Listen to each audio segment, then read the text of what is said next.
Ibihe byiza bakunzi bacu, turabasuhuje ndetse tubahaye n'ikaze. Iyi akaba ari KN Radio, ishakiro ry'amakuru agezweho mu Rwanda no hanze yarwo. Ni amakuru tubagezaho twabanje gukorera ubugororangingo kugira ngo tuyabagezeho ameze neza, acukumbuye hamwe n'itsinda rigari ryacu ry'abanyamakuru. Hari amakuru rero amenyekanye mu mujyi wa Kigali, ni amakuru adashimishije na buke. Ni amakuru y'impanuka yakomerekeyemo babiri. Uhise wibaza uti byabereye mu mujyi wa Kigali sangahe, byabereye ahagana he? Ibi byose twabigukusanyirije muri iyi nkuru. Icyo usabwa nyaboneka ni ugukora subscribe. Ubwo ndavuga mwebwe mutarayikora, ni ukureba hano munsi y'inkuru mugakora subscribe cyangwa se sabone, maze mugakanda ukazogera. Ubwo mukamwemeje iteka ko muzahorana natwe kugira ngo muzajye mubona amakuru yacu yose agisohoka. Niba mwarayikoze kandi turabashimiye cyane. Ikindi twabasaba ni ugukora like ndetse na share kugira ngo musangize inshuti n'abavandimwe. Ikindi nyaboneka nimuduhe comment cyangwa se igitekerezo. Reka mbere yuko dukomeza iyi nkuru tubanze twitsemo gato, turagaruka tubabwira iby'iyi mpanuka yakomerekeyemo abantu babiri. Iyi ni KN Radio.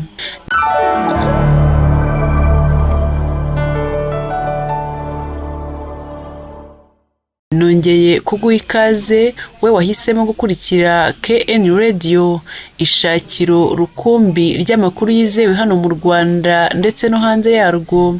Ni amakuru tukugezaho twabanje gukorera ubugororangingo ndetse n'ubusesenguzi kugira ngo akugereho ameze neza cyane.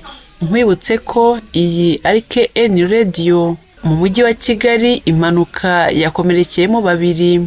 Mu murenge wa Kanyinya mu karere ka Nyarugenge haraye habereye impanuka y'imodoka itwara abagenzi yavaga i Rubavu ijya Kigali. Abagenzi babiri bakaza kuhakomerekera.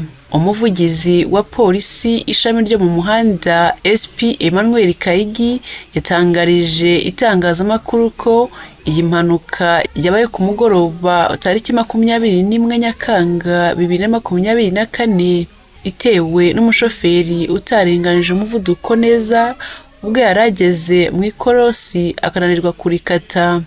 Mu magambo y'umuvugizi wa polisi ishami ryo mu muhanda SP Emmanuel Kayigi yagize ati harimo abantu 26 bose bahawe ubutabazi bw'ibanze barataha, uretse abantu babiri bare mu bitaro bya CHK kubera gukomereka byoroheje. Nyuma yo kunanirwa gukata ikorosi, umushoferi yahise agonga umukingo n'ipoto y'amashanyarazi, imodoka igusha urubavu mu muhanda. Mu butabazi bw'ibanze polisi yatanze harimo gufasha mu kugeza abagenzi kwa muganga kugira ngo bitabweho, ihita ikomeza ibikorwa byo gukura imodoka mu nzira kugira ngo ibindi binyabiziga bibone uko bitambuka. Umuvugizi wa polisi ishami ryo mu muhanda SP Emmanuel Kayigi yibukije anagira inama abashoferi zo kubahiriza amategeko y'umuhanda birinda amakosa ateza impanuka.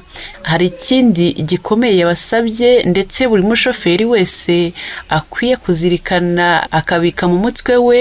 SP Emmanuel Kayigi yasabye abashoferi bose muri rusange kwibuka ko baba batwaye ubuzima bw'abantu ndetse bwinshi cyane, bakajya bitwararika mu migendere yabo no kwirinda gucomora ibyuma byashyiriweho kuringaniza umuvuduko mu modoka, icyo bita speed governor, ngo kuko ibi ngibi bituma bakora impanuka kubera umuvuduko. Mwakoze cyane kubana natwe, amakuru yacu nakagaruka.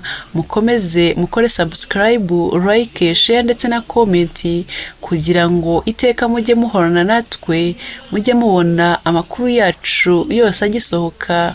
Mukomeze mugire ibihe byiza.